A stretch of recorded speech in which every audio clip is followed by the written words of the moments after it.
అందరికీ నమస్కారం. మీ పిల్లలు అన్నం సరిగ్గా తినట్లేదా? తిన్నా జీర్ణం కావట్లేదా? ఇలా అయితే ఈ ప్రాచీన అగస్త్య మంత్రాన్ని ఒక్కసారి ట్రై చేయండి. మన హిందూ సంప్రదాయంలో పిల్లల ఆరోగ్యానికి సంబంధించి ఎన్నో ఆచారాలున్నాయి. వాటిలో ఒకటి అగస్త్య మంత్రం.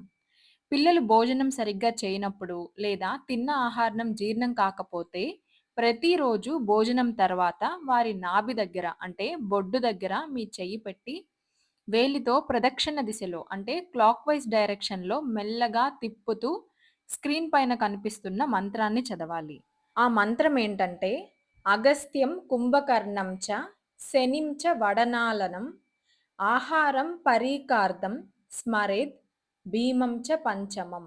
ఈ మంత్రానికి అర్థం ఏంటంటే, ఈ మంత్రంలో మొత్తం మనం ఐదుగురి గొప్ప శక్తులని స్మరించాము.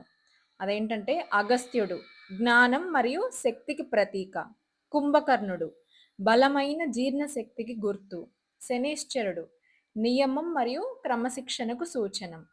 వడ అగ్ని ఇది అగ్నితత్వం, జీర్ణ అగ్ని. భీముడు అపార శక్తిశాలి మరియు ఆకలి. ఇవన్నీ స్మరించుకున్నాము. కాబట్టి ఈ ఐదుగురిని స్మరించడం వల్ల తిన్న ఆహారం సులభంగా జీర్ణమవుతుందని మన శాస్త్రం చెబుతుంది. ఈ మంత్రం చదివే ముందు మీ పిల్లల నాభిపై చెయ్యి పెట్టి జీర్ణశక్తి కలగాలి, ఆకలి పెరగాలి అని తల్లి మనస్ఫూర్తిగా కోరుకున్న తర్వాత ఈ మంత్రాన్ని చదవాలి. ఇది కేవలం ఒక సాంప్రదాయ నమ్మకం మాత్రమే. పిల్లల ఆరోగ్య సమస్యలు ఎక్కువగా ఉంటే తప్పకుండా డాక్టర్‌ను సంప్రదించాలి. ఇలాంటి ధర్మ సందేహాల కోసం ఛానల్‌ను సబ్స్క్రైబ్ చేసుకోండి.